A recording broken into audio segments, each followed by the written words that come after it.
Hoy la batallita que se ha inventado Trump con el tema del petróleo está haciendo subir a todo el mundo menos a los semiconductores, a los de la burbuja. Esos están empezando ahora a subir, aunque han estado toda la sesión bajando, pero suben poquito, 0,34% comparado con lo mucho que están subiendo los índices. La caída del petróleo, como ya hemos comentado en la crónica de media sesión, además de lo que dice Trump, podría tener un poco más de sustancia. Y es que dicen los expertos, lo hemos comentado ya antes, que se está filtrando más petróleo del que nos creíamos por el estrecho de Hormuz, que es un auténtico coladero que parece que Irán no puede realmente controlar. Y podría estar pasando una cantidad muy alta, casi 5 millones de barriles diarios. Eso es suficiente como para equilibrar el mercado de petróleo. El caso es que por las razones que sean, esta fuerte caída del petróleo está animando a bolsas, a bonos y a otros mercados. Quédense que este vídeo les va a interesar. Vamos a narrar toda la actualidad del día y por qué están pasando las cosas. Muy buenas tardes a todos, bienvenidos, les habla José Luis Cárpatos y esta es mi crónica de cierre de la sesión de hoy, lunes 3 de agosto. Empezamos a grabar a las 16:54 hora de Zúrich, 10:54 de la mañana hora de Nueva York. Como decía, está subiendo mucho todo el mundo, pero fíjense cómo quien más sube, con bastante diferencia, es el Russell de pequeñas compañías. ¿Por qué? Pues porque como el motivo principal de la subida del día es la bajada del petróleo, con razón o sin ella, pero está bajando mucho, pues claro, a las pequeñas compañías del Russell que tienen el 80% de sus ventas en Estados Unidos, les afecta mucho más cualquier cuestión, digamos, doméstica, endógena de la economía de su propio país. Un petróleo más bajo pues supone intereses más bajos, que son compañías que no tienen las mismas facilidades de crédito que las grandes. Por lo tanto, no nos debe extrañar que debido a esta bajada del petróleo, pues el Russell esté subiendo mucho, el 1,64%, y los bonos, que es lo que más interesa a los operadores, pues estén subiendo bastante. El bono americano a 30 años, que era el más delicado, está subiendo 0,75%. Lo cual lleva a una bajada de la rentabilidad apreciable de 5 puntos básicos, pero insuficiente. Esto sigue muy tenso, ahí lo tienen en el gráfico, un 5,23% prácticamente de rentabilidad, sigue siendo mucho y sigue siendo un nivel donde se rompen cosas. No es suficiente con todo esto. ¿Por qué? Pues porque a los bonos les ha frenado, todo esto del petróleo está muy bien, les favorece mucho, pero les ha frenado un dato macro. El dato macro de ISM de manufacturas. Y es que ha quedado muy por encima de lo esperado. Si miramos a la página de Trading Economics, que se la recomiendo para poder seguir los datos macro en tiempo real gratuitamente, pues como ven, el ISM de manufacturas ha quedado muy bien. Ha quedado en 55,6 desde el 53,3 anterior y cuando se esperaba 54. Perdón, este era con lo que llaman ellos consensus, que es otra previsión. La previsión era 53,7. Por lo tanto, 53,7 de previsión, 55,6. Esto es muy fuerte. Esto muestra una economía, en manufacturas al menos, bastante fuerte. Y además, esto viene acompañado del hecho de que si se fijan aquí en el gráfico de barras que nos da la propia web, pues estamos en el nivel mejor en manufacturas en Estados Unidos de los últimos 4 años. Y esto es muy importante. En Europa ha quedado un poquito peor de lo esperado, pero también ha quedado alto, 51,9 cuando se esperaba 52, aunque los responsables del estudio han comentado que sobre todo venía por pedidos antiguos, no tanto por pedidos nuevos. Pero en Estados Unidos la situación es mejor. Observen además la partida de empleo, 52,8 desde un 49,7 anterior y cuando se esperaba 49,8. Es decir, el empleo está pasando la barrera de 50, está volviendo a crecer y se esperaba que siguiera restando, decreciendo. Esto es otra buena señal de fortaleza económica. Y la última partida importante es 71,1. Como vemos, bajando de 73 anterior a 71,1 y prácticamente en lo esperado, que era 71. El dato ha salido bastante redondo, precios quietos, aunque altos, y la economía, pues a nivel manufacturas por lo menos, pues muy bien. Si nos fijamos en la subpartida de empleo, tampoco ha quedado nada mal, ¿eh? Mejor nivel desde el verano del 2022. Todo esto son noticias que no son nada favorables para bajar tipos. Más bien son favorables para subir tipos. De ahí que les decía que los bonos tampoco se habían vuelto locos porque les compensaba una cosa con la otra. El tema del petróleo les favorece mucho, pero este dato macro, pues un tanto fuerte, no le favorece tanto.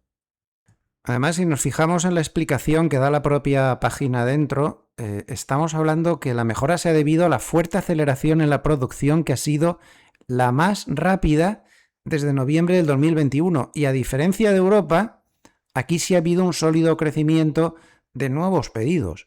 Bien, todos sabemos que la manufactura es solo un 15%, 20% como mucho de la economía de Estados Unidos, pero es un dato muy potente que no muestra que la Reserva Federal tenga necesidad alguna de cortarse con alguna subida de tipos que otra.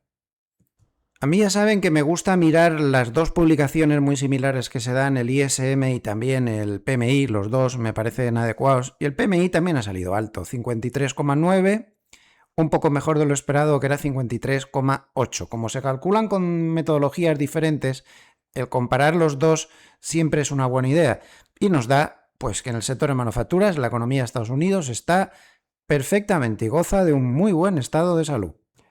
Este dato también ha ayudado a la subida generalizada no solo no solo por el petróleo, sino también por esta buena cifra, la economía va bien, pues los que dependen de la economía doméstica, aparte por la bajada del petróleo, pues también se benefician de este importante dato. Ahora nos queda el ISM de servicios, que es el más importante porque es casi el 75 al 80% de la economía. Se dará a lo largo de la semana. El Bitcoin parece que se ha recuperado de la debilidad matinal. Dicen los operadores que ha sido lo de esta mañana por el intento de hackeo que parece que ha habido en Coldcard. Hemos hablado de la Reserva Federal. Hoy he leído algunas críticas, entre comillas, de Goldman sobre la Reserva Federal diciendo que todas estas ideas de wars lo único que van a generar es crear volatilidad. Todo eso de no querer decir nada, de querer dar menos información, de no querer dar pistas sobre la política de la Fed, yo pienso que tienen toda la razón. Me parecen ideas de bombero retirado por completo, todas estas a estas alturas, y hace ya mucho que se descubrió la sopa de ajo. Sí que me parece bien que se acorten las reuniones, o sea, las ruedas de prensa, perdón, quería decir, que quita alguna reunión que otra como también quiera hacer, bueno, tampoco sería terrible, pero hay que dar un poco más de información al mercado porque si no, se le puede ir de las manos un día de estos. Los hiperescaladores están teniendo un día glorioso en el día de hoy. Tesla más 4%, Meta más 6%, Microsoft más 4%, Nvidia más 4%, Alphabet más 4% y Amazon, que sigue al rebufo de sus buenos resultados, más 5%. El único que baja es Apple, que como hace siempre de contrapeso de todos estos, pues hoy está bajando 0,78. Pero como ven, un auténtico furor la subida de los hiperescaladores, bajan los de los picos y las palas, y vuelven a subir los que gastan, los hiperescaladores, con una entrada de dinero pues absolutamente masiva.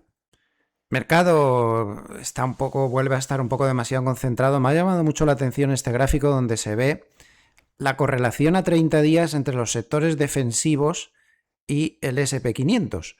Como podemos ver, están con correlación negativa y a los niveles más bajos desde los años 70.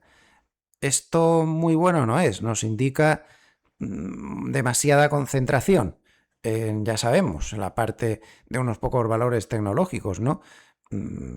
Demasiada confianza también.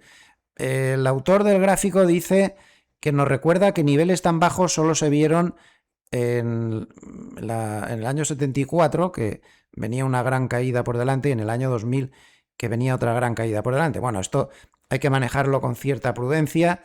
También dio una lectura negativa por aquí y aún le quedaba mucho por subir. Yo no extrapolaría, como hace el autor del gráfico, demasiado, pero sí creo que no deja de ser pues un dato más a tener en cuenta, que esto pues tampoco es muy normal. El mercado necesita más días como hoy de que entre el dinero por otros sitios. Fíjense, por ejemplo, este gráfico de Goldman, que he visto que lo ponía mi buen amigo Diego Puertas. Es que es increíble. La mitad de los sectores del SP500 están negativamente correlacionados con el índice. Esto viene muy a cuento con lo que acabamos de ver antes de sector defensivo en general. Utilities, cuidado de la salud, consumo básico y energía, esto es el núcleo de los más defensivos, todos están correlacionados negativamente con el índice SP500. Y esto pues no es muy normal. Hoy hasta sube SpaceX, del que hablan y no acaban las crónicas. Hay muchísimas crónicas hoy hablando de SpaceX y por fin tiene un día de subidas después de haber caído a plomo, al menos de momento. Ojo con SpaceX. El 6 de agosto, es decir, este jueves, tiene un desbloqueo de acciones de los insiders que pueden salir, pueden vender por un 25% más o menos de todas las acciones que están bloqueadas de los insiders. Por lo tanto, ojo.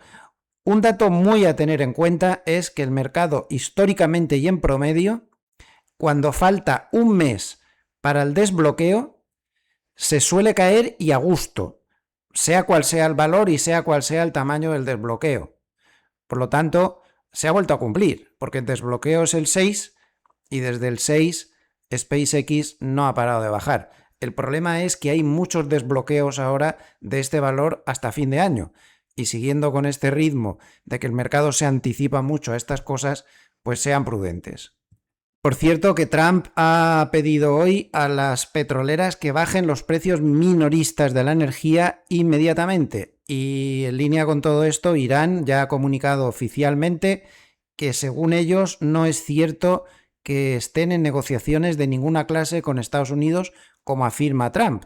Y lo único que han dicho es que sí que están avanzando mucho en crear una ruta segura con Omán.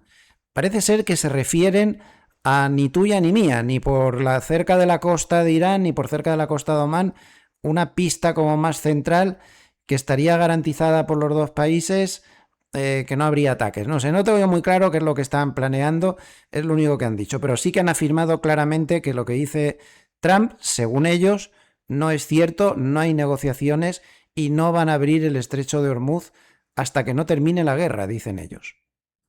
En resumen, tenemos un mercado fuerte, excepto los de la burbuja, porque el petróleo está bajando notablemente y eso es muy bueno para la economía, y porque los datos macro, pues lo que nos están indicando es una economía fuerte, pero inflacionaria, que no se nos olvide eso, ¿eh? Una economía de este estilo suele llevar inflación, no inflación extrema, pero sí tensiones inflacionistas. Por lo tanto, los bonos puede que no hayan dicho la última palabra, ni mucho menos. Damos un repaso al tablero y tenemos al DAX alemán subiendo 1,61%, Eurostoxx 50 subiendo 1,27%, dólar yen sigue cayendo tras las intervenciones fortísimas que hemos tenido en días anteriores, menos 0,43% hasta 156,75. El euro también baja por simpatía, menos 0,23% hasta 1,1523. No, por simpatía inversa, ¿no? Porque el dólar está debilitándose contra el yen, pero está fortaleciéndose contra el euro. El Bitcoin sube 0,40% hasta 63.758. Los bonos, como he dicho, fuertes, pero no tan fuertes como le gustaría al mercado. Más 0,59% el Bux alemán a 30 años, más 0,72% bono americano a 30. Y las bolsas pues muy fuertes. SP500 sube 1,10 hasta 7.601, Nasdaq sube 1,25% hasta 28.760, Russell sube 1,55%, el oro baja 0,48% hasta 4.087,25 dólares por onza Troy y el petróleo baja 6,06% hasta 79,54 dólares por barril. Atención al VIX, porque con una subida tan fuerte lo normal sería que el VIX estuviera bajando mucho, pero no lo hace, baja poco, menos 2,20% hasta 15,54 y los 7 magníficos ya lo hemos leído antes, subidón total. Por cierto que Meta ya incluso supera el 7% de subida, y es nada. Pasamos el futuro del mini SP500, está pasando la media de 50, que era la la parte central del rango lateral y abriendo además la banda de Mogarev superior. Y ahora pues tendría solamente resistencia en la zona 7688, zona de máximos anteriores. Ahí está el techo del lateral. La media de 50 en el entorno 7530 pues pasaría ahora a ser soporte. No obstante, no hay que dejarse llevar por la euforia, porque aquí lo único que hay es un gráfico lateral. Aunque se esté acercando a la parte de arriba, también aquí se estaba acercando a la parte de abajo y rebotó. Al final la envolvente alcista que se formó entre el miércoles y el jueves ha funcionado y está marcando pues una vuelta para arriba. Si nos vamos al gráfico de una hora sin mercado nocturno, pues vemos que la subida ahora sí que va técnicamente mucho más fuerte porque se ha conseguido romper la media de 200, que no era una tarea fácil, ¿eh? Lo está intentando pues desde mediados del mes anterior. Ahora esta zona de la media 200 va a ser un soporte fuerte, 7500. Ahí tenemos la zona clave hasta la que puede bajar sin mayores peligros y evidentemente pues tenemos una resistencia ahora 7625 y luego pues la zona de máximos que ya hemos comentado antes. Pues nada más, tienen todos los datos. Si les ha gustado este vídeo, por favor, denle a like. A nivel de vídeos personales, me despido hasta la crónica de apertura de mañana. Muchísimas gracias a todos los amables escuchantes. Ya saben que este es su canal internacional para todos los hispanoparlantes del mundo, no importa en qué país estén, si están interesados en las finanzas. Les envío saludos afectuosos desde España. Nos vemos mañana en la crónica de apertura. Hasta mañana. Gracias.